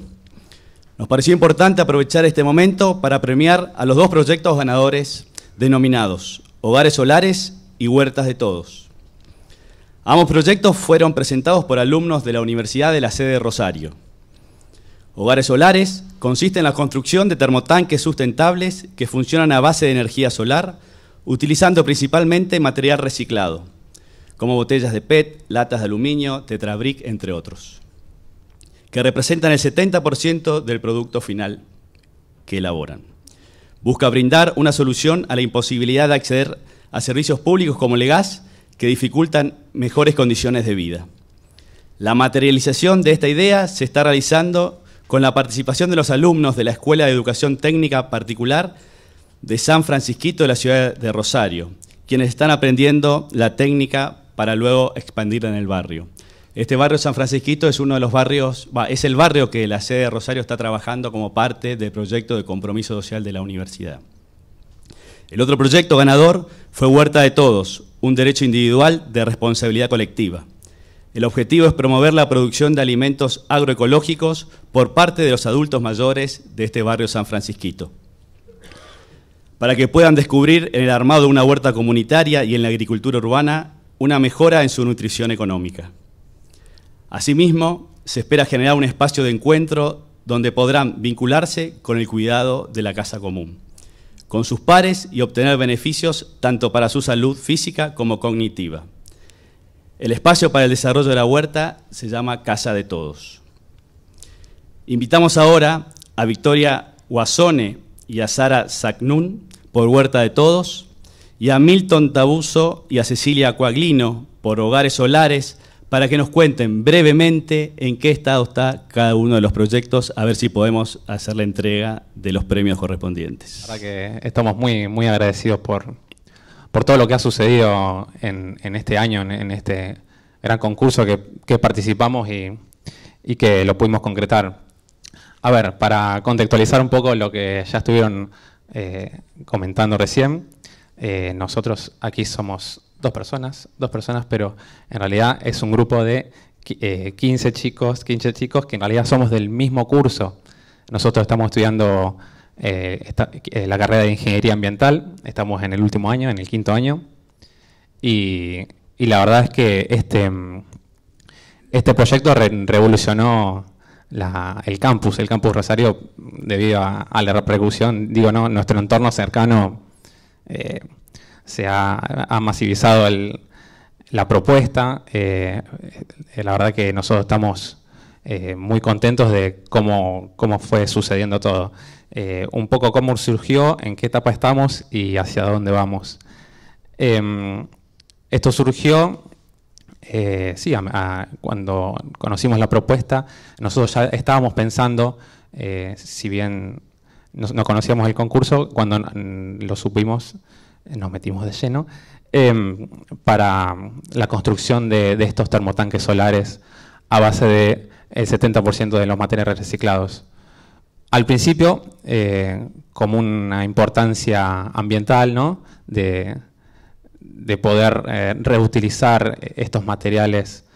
Hoy no voy a contar cómo se construye ni cómo funciona, pero realmente es eso, es un termotanque solar en el cual utilizamos botellas, tetrabricks, latas de aluminio, telgopor, diferentes materiales que corresponden al 70% de este aparato. ¿Qué es lo que hace? Nos brinda agua caliente en un contexto social en donde el barrio es vulnerable a esta necesidad que nosotros encontramos en el barrio, en donde vimos que directamente hay muchas casas que no tienen agua caliente. Nosotros la verdad que lo damos por sentado que cada uno tiene agua caliente, pero en estos hogares es difícil. Bueno, la construcción la realizamos con chicos de 14, 15 años que recién estaban arrancando la secundaria en esta escuela técnica, y nosotros aprendimos a cómo construirlo, ellos a cómo maniobrar lo que nosotros queríamos contarles. La verdad que el objetivo, más que de la construcción y de verificar de que funciona, que nos da agua caliente este termotanque solar, era la expansión de la técnica, de generar un vínculo con los chicos, con las familias luego, ¿no? Para que ellos en sus hogares lo puedan replicar. Esa era la convicción que nosotros teníamos para con el proyecto. Entender un poco que este proyecto es de triple impacto, ¿no? Económico, porque estamos posibilitando que tengan agua caliente gratis, sin que no tengan que comprar garrafas o un termotanque eléctrico, ¿no? Que genere energía. Ya dije económico. Vamos por la parte ambiental y concluyo con lo social, que me parece que es lo más importante de todo. Ambiental por el simple hecho de que los chicos, le doy un ejemplo, han traído sus botellas de la casa que ellos pensaban que eran residuos. Ellos de otra manera lo hubiesen quemado en el barrio, porque es muy, muy común la técnica, porque no tienen otra alternativa, y va a formar parte de un aparato, un prototipo que nosotros diseñamos. En realidad la técnica ya se conoce, nosotros simplemente la replicamos, pero en la ciudad de Rosario era inédito, no se hacía. Se hacen estos termotanques aquí en Pilar, cerca de aquí. Bueno, y por último, y no menos importante, la parte social, que es el gran pilar por la cual nosotros nos terminamos quedando del proyecto, debido a la comunidad que hemos creado con los chicos. Nos hemos aprendido sus nombres para poder interactuar con ellos. La realidad de cada uno de ellos es muy complicada, y que realmente tengan un tiempo que se concentren en la fabricación de este termotanque solar, la verdad que fue impagable. Me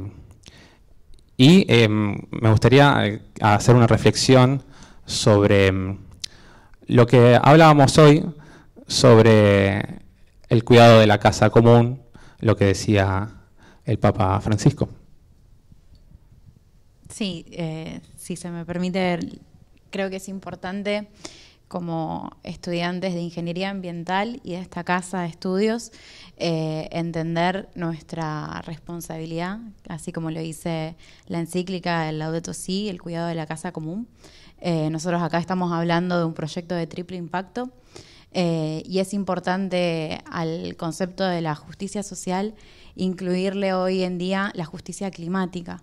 Yo escuchaba anteriormente hablar de Enrique Yo, que precisamente es un ejemplo en escuchar las necesidades de la sociedad de su época, en ese momento donde se estaban potenciando los derechos de la segunda generación, los derechos colectivos, y hoy en día nosotros como sociedad contemporánea y como nuevas generaciones estamos atravesando los derechos de la tercera generación, que son los derechos ambientales. Entonces, en ese sentido es importante entender que aquellos que están en situaciones de mayor vulnerabilidad y que menos han contribuido a la crisis climática serán los que más rápido sufran sus efectos.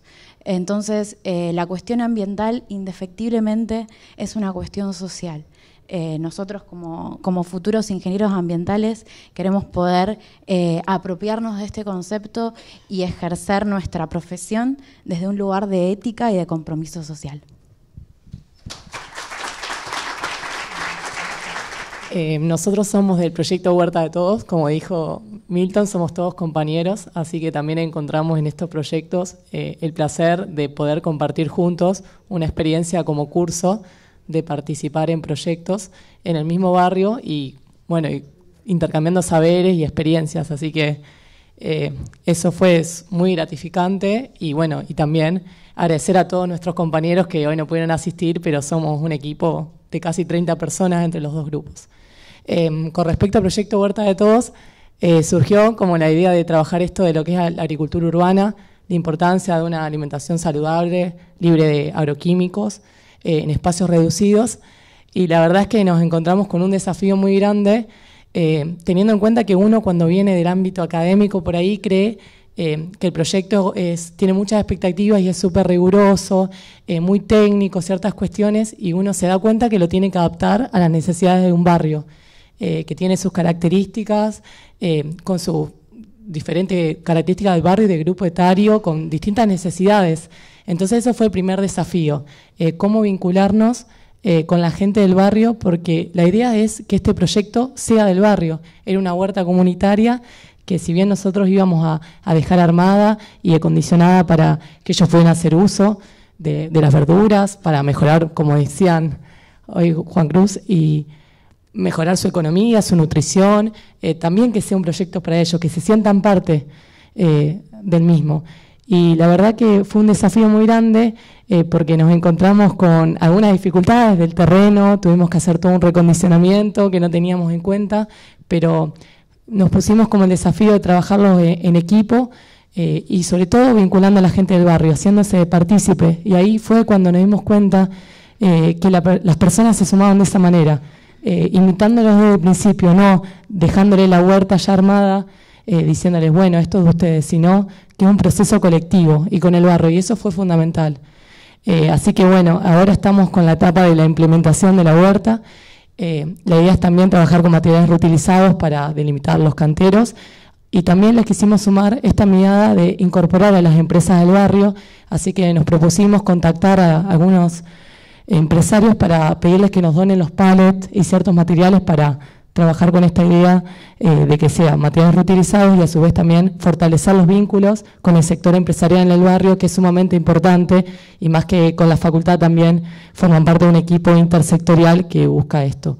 Así que bueno, y volviendo a la reflexión que decían mis compañeros, a nosotros por ahí inicialmente empezamos con esta iniciativa desde una perspectiva ambiental, pero va más allá mucho más allá de eso.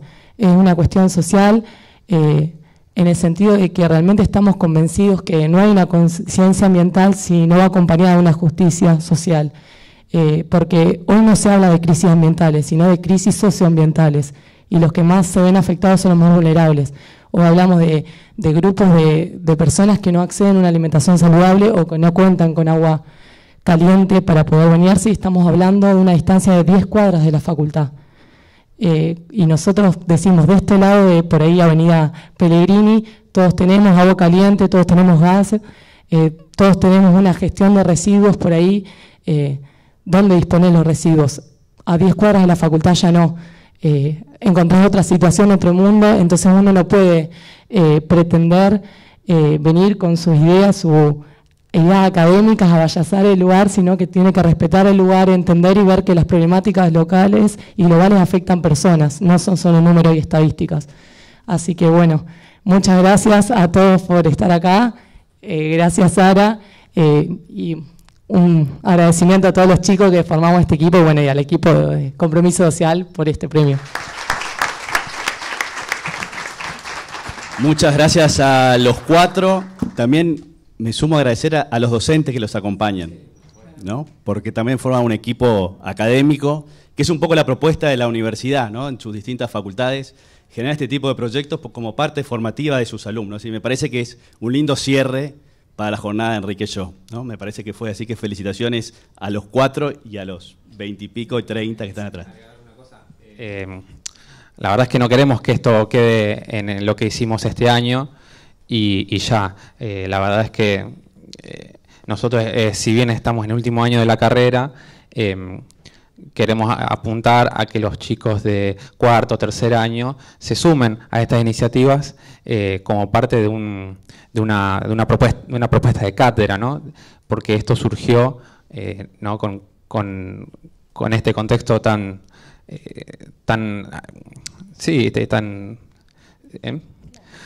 claro. La cuestión es que nosotros del grupo nuestro, que terminamos de construir este primer prototipo, queremos que se siga haciendo, también con donaciones y seguir adelante, y que no se pierda en simplemente este lindo premio, este mimo que recibimos en este momento, sino de que continúen. Felicitaciones.